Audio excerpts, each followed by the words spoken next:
Señora portavoz, pero no se lo tome mal, no me río de usted.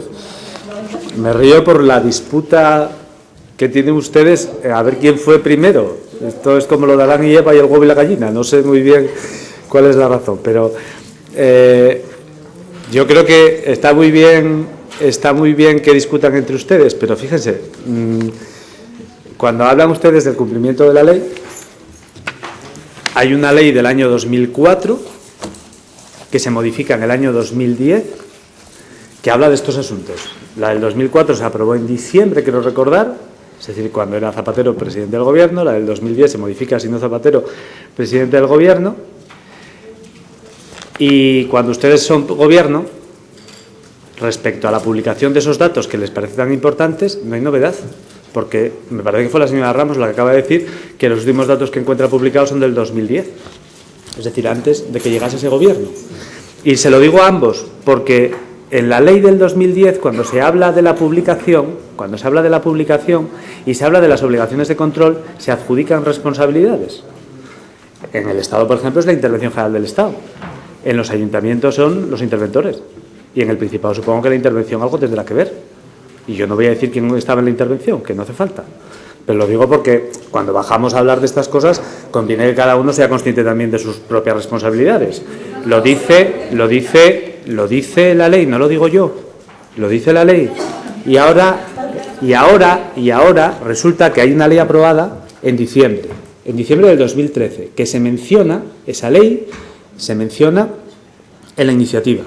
Esa ley que se aprueba en el 2013, en diciembre, dice varias cosas, porque sí, habla de un plazo de un mes para que se publiquen cosas, pero dice la propia ley, en el artículo 1, en el punto 9.4, que habrá una orden ministerial que tendrá que regular la concreción, procedimiento, plazos de remisión de la documentación y documentación objeto de publicación. Esa ley, señor Prendes, no es que no la haya visto o que no la haya informado el Consejo de Política Fiscal y Financiera. Es que el Gobierno al Consejo de Política Fiscal y Financiera no se la remitió y a la Comisión Nacional de Administración Local tampoco. Y aunque el señor Prendes no esté en la Cámara, por lo menos para que conste en el diario de sesiones, porque claro, si no hay la orden ministerial, no se pueden cumplir las obligaciones reguladas en la propia ley que remite a la orden ministerial. La ley no la hicimos nosotros.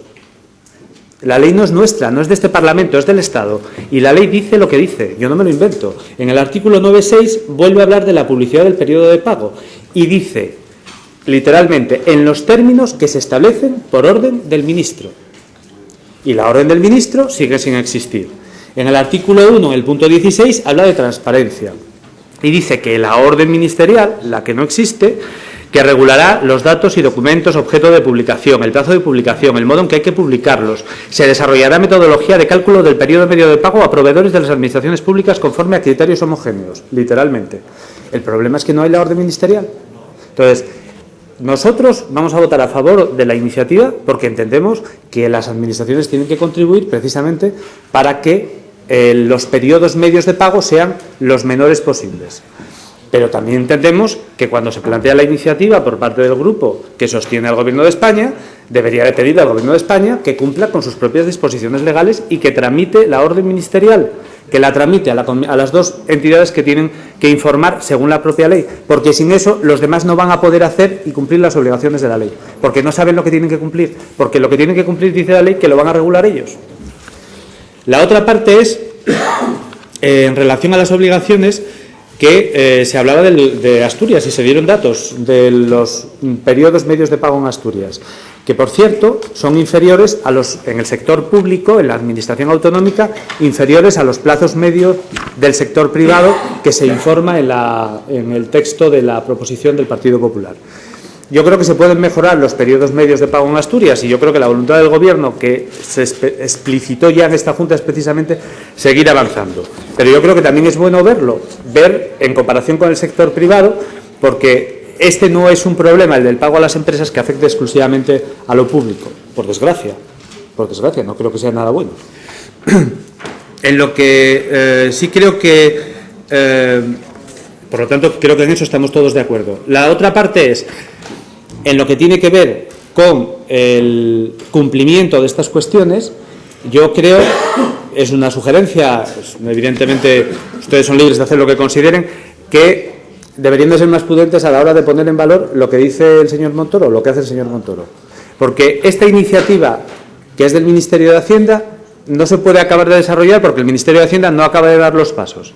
Pero otras iniciativas del Gobierno del señor Rajoy y de este Ministerio, que tienen que ver con esto, como el tema del criterio de caja que usted planteaba, el problema es que el Gobierno optó por el sistema menos positivo, digamos, desde el punto de vista del pago de las administraciones públicas. Porque podía haber hecho una cosa sencilla, aplicar criterio de caja a todas las empresas que dice la directiva comunitaria para todas las operaciones con las administraciones públicas.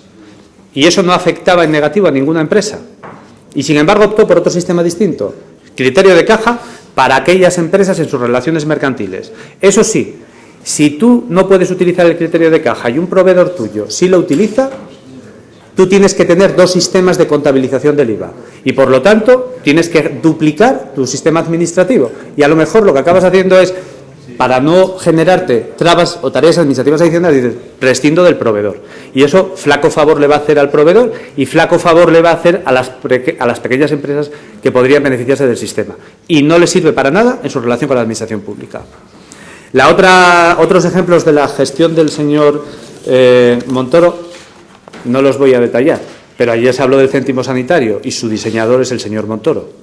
Y podíamos hablar del tax list, que también se discutió aquí, y el ministro de Hacienda en aquel momento era el señor Montoro.